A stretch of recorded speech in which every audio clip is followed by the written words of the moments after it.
This right here is the house that I grew up in. 5260 Maddox. When most people bring you back to the hood, they try to front like it's the worst place in the world. But like when we first moved over here, it was an all-white neighborhood. This was a beautiful, beautiful community, but like, just like white flight, you know what I'm saying? When the white people leave, then the city stopped taking care of the community. So it's like, literally this used to be an upper middle class house. This used to be a really, really nice neighborhood. So like, by the time I was in high school, like junior high school, Jackson, Mississippi was the murder capital of the United States. One difference between me is all of the guns that I own are licensed and they all clean. And this is discount hunting and fishing in Flowood, Mississippi. This place means a lot to me because my father brought me here. My father's not deceased. I look at my gun collection more as a sport. You know, I never told anybody this, but when I bought my first gun, I said a prayer.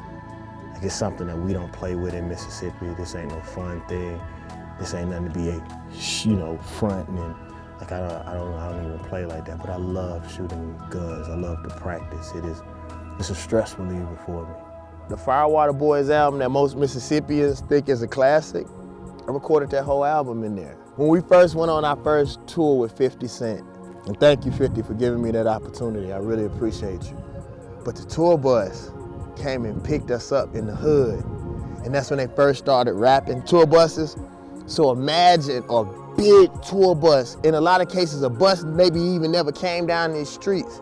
And it came down these streets and it would have my face on it and all the kids were able to see that. Man, it was so dope. Literally, the place where I started doing music at, God sent a chariot to come and pick me up and take me around the world, or at least around the United States and Canada. And it came and picked me up in my hood. This is my annual Heal the Hood, AKA the Banner Foundation toy giveaway for the children. And this is actually the Boys and Girls Club that I went to. So welcome to the Central Boys and Girls Club of Mississippi. You know, a lot of times people say that it's humbling and that it brings back so many memories is because they hadn't been back in a long time. We've been doing this for 8 years. Like, we never left the community. It means the world to our kids to see this man who was once a club kid. We're still a club kid. Who will always be a club kid. Technically. But it's essential for them to see someone of his stature come back and serve them. They're elated to have him here. I'm gonna tell you what's the most important thing though. He walks into this club, minus any bodyguards. He don't walk in with guns on his side and trying to protect himself from the kids touching him. He actually goes and go in the middle where the kids are at and let them jump all over him.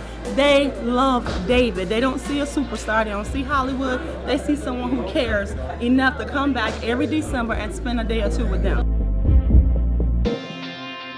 Right now we are in the Smith Robinson Museum in Jackson, Mississippi, and I'm gonna let y'all know where I'm from. This is a remake of a slave ship.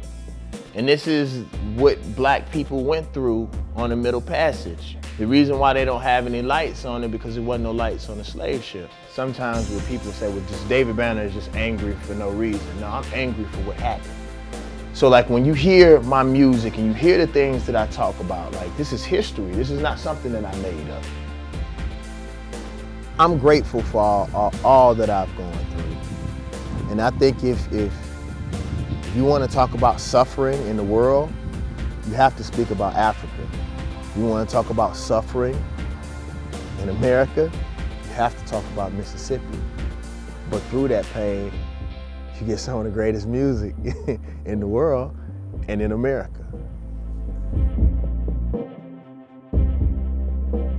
I was always a kid who just kind of did what I wanted to do. You know, I didn't really follow behind. I was a leader, so like anything I wanted to do, I did it. I was always like a mysterious like type of kid. Like, what is she doing? Like, what is she writing about? You know what I'm saying? Like, what's on her mind? Why she so quiet?